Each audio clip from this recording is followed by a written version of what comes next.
based din po sa mga napanood ng mga tao doon po sa ah, yung live video kung saan po nag-threaten po siya sa ating Pangulo, sa First Lady, at saka sa Speaker of the House. Ako po naniniwala, malakas po ang ebidensya para po siya po ay ma-convict dito po sa impeachment. Sinabi po ni SP Escudero na he is not inclined to call for a special session just to convene the Senate Impeachment Court. And wag daw silang madaliin kasi kayo naman po, hindi rin daw po kayo nagmadali doon sa impeachment complaint. Also, ituhog ko na rin, sir, what happens if the trial begins in the 19th Congress but is not concluded in the 19th Congress? Pwede po bang tumawid yon sa 20th? Maraming salamat po. Unang-una po, siyempre nare-respeto po namin ang opinyon ng ating kagalang-galang na Senate President. Kaya lang po, ang sa amin lamang po kasi, hindi naman po sa minamadali po namin sila. Pero ito po kasi ay nakasaad sa ating saligang batas. Alam naman po natin, nakasaad po doon yung ginamit po ng ating konstitusyon, yung salitang shall at saka forthwith. Yung shall po, ibig sabihin po niyan ay mandatory. At yung forthwith po, ang ibig sabihin po niyan, immediately. Pero siyempre, rerespetuhin po natin kung ano po ang kanilang opinion dito. Insofar as, ano nga po yung pangalawang tanong? What happens po if the trial is not concluded in the 19th?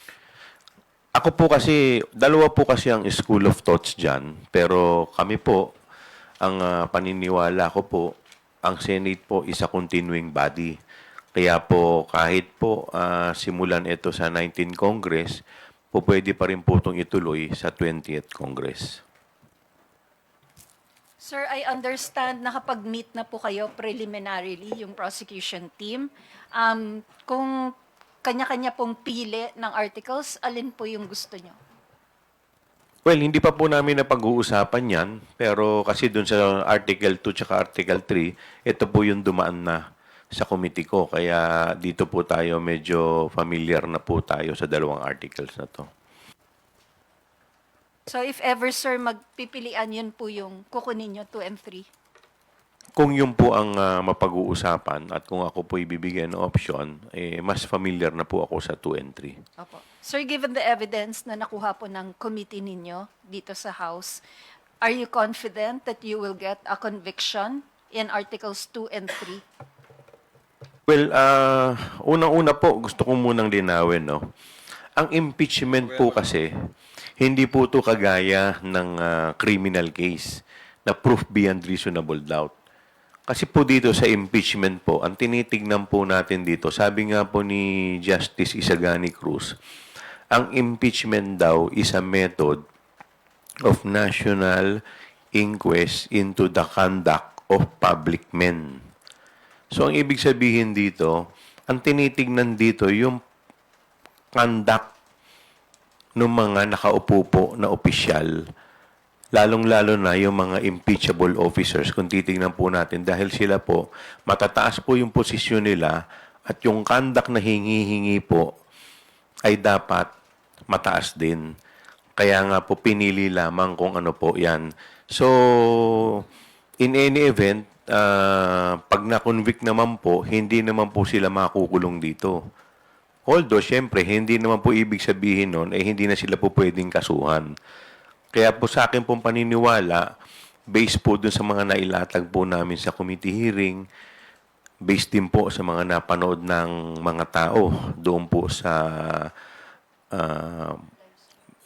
yung live video kung saan po nag-threaten po siya sa ating Pangulo, sa First Lady, at saka sa Speaker of the House. Ako po naniniwala, malakas po ang ebidensya para po siya po ay ma-convict dito po sa impeachment.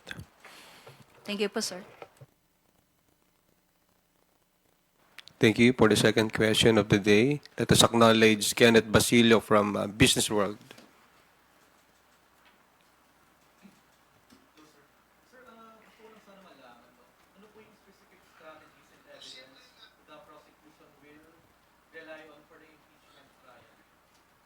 Well, hindi pa po kami nag-uusap tungkol dun sa specific strategies.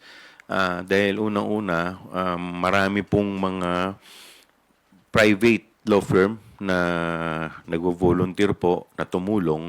So sasalain pa po muna namin kung ano po yung mga private na lawyers ang aming isasama po dito. So aantayin po muna natin to at syempre hihingan din natin sila ng kani-kanilang mga opinion.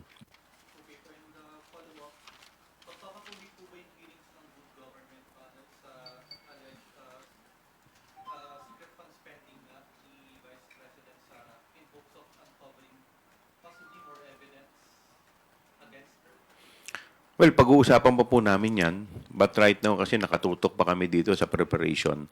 Dahil para po in the event na anytime bigla pong magpatawag ang Senado or at least kami naman po ay patuloy na naglalakap ng mga ebidensya nang sa ganun mas lalo pa pong tumibay ang amin pong kaso.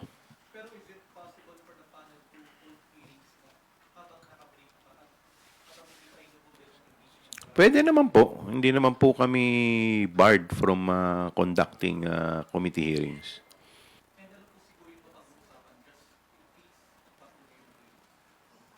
Hindi ko po kayo masasagot dahil hindi pa po namin napag-uusapan yan eh. Kong Jude, you may want to react to the questions. Okay. Okay, let us call on Dwight De Leon from Rappler. Hello po, good morning po. Question po muna dun sa kasi pag nilitis si Vice President Sara tapos she gets convicted, she faces the penalty of perpetual disqualification from public office. In your opinions po, will she or can she avoid that possibility of a perpetual disqualification if she resigns ahead or during the trial? Well, dalawa po kasi ang school of thoughts dyan eh. Narinig po natin, nagsalita po si Justice Carpio, sinasabi niya na kasi doon po sa kaso po ni Sereno, tsaka sa kaso ni Andres ng Comelec. So, way ahead, bago po nagsimula, nag-resign at hindi na po itinuloy.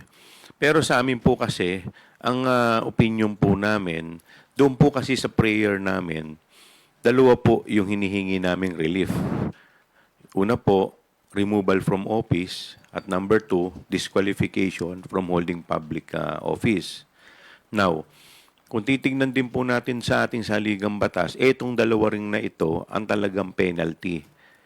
So kung assuming for the sake of argument siya po ay nag-resign in advance, ang amin pong opinion dito ay dapat i-resolve rin yung isang penalty which is yung disqualification. Dahil ang pagre-resign niya, ang nare-resolve lang neto yung removal. Pero hindi po nadidesisyonan yung isa pong hinihingi po naming relief which is yung disqualification. Okay po. Follow-up question na lang po. You met last Thursday po ba or Friday yung mga prosecutors po? Ano na lang po yung mga agenda po? Ano po yung napag-usapan doon? Well, unang-una, parang fellowship muna. Kita-kita, tapos nag-usap-usap o sino ang hawak sa... Kasi siyempre, may mga division of... hindi pa insofar as yung impeachment complaint, division of work lang muna. Halimbawa, sino ang hawak sa admin, sino ang hawak muna sa PR, sa media, so forth and so on. So basically, parang yung pa lang muna. Tapos, paano yung magiging flow ng mga susunod namin mga meetings. So, tapos yung mga possibilities po, mga legal arguments po na, yan, kagaya nga po niyan, yung tinatanong po ninyo, like for example, paano pag nag-resign? So, ano ang stand natin? So, siyempre, pinag-uusapan. Although kasi yung mga abogado, pag nagkita-kita yan, iba-iba rin ang opinion eh. So, isang batas, pero iba-iba ng interpretation. So, siyempre, lahat pinakikinggan muna namin at pinag-aaralan kung ano yung mga possible na mga legal issues na po pwede rin namin kaharapin. May private prosecutors na po ba? Isa po yan, napag-usapan po namin kasi marami mga nagvo-volunteer pero siguro sasalain muna namin ng maayos. And kay Kong Jude, napanood niyo po yung press conference ni Vice President Sara last Friday. Ano lang po yung reaction niyo doon sa mga sinabi niya doon sa press conference, undermining or downplaying the impeachment made by the House against her?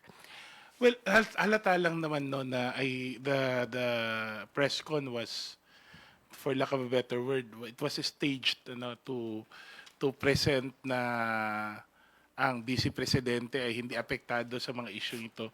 Pero the fact na ganun ang nangyari sa press con, klarong they're trying to divert the narrative and making sure that this is not affecting her in any way. Pero hindi naman ho ito issue kung hindi naman ito usapin na pwedeng ipasawang bahala na lang kasi ito po'y hindi lang usapin ng mga politiko. Katulad niya ng sinasabi ko, hindi ito laban naming mga politiko na pro or anti sa kanila. Ito po'y usapin ng pananagutan sa bayan. And I think that should be the message na dapat sana sinagot ng pangalawang Pangulo. In all of these accusations, ano bang level of accountability niya bilang pangalawang Pangulo ng ating bansa? Ano ba ang tugon niya dun sa mga ni-raise na mga accusations dun sa articles of impeachment? At hindi ho natin narinig yon. Pilit pong dinadoutplay, pilit iniiwasan, pilit pinapakita na ito lamang ay isang sabi nga pang persecution dun sa kanila sa ating pangalawang Pangulo, which of course now that it has reached the impeachment it will soon reach the impeachment court, no? Hindi lang ito usapin ng politika. Although this is they always say, while this is there are clear political considerations in the process, considering that the impeachment court is made up of senators who are politicians. Remember, this is also a constitutional process.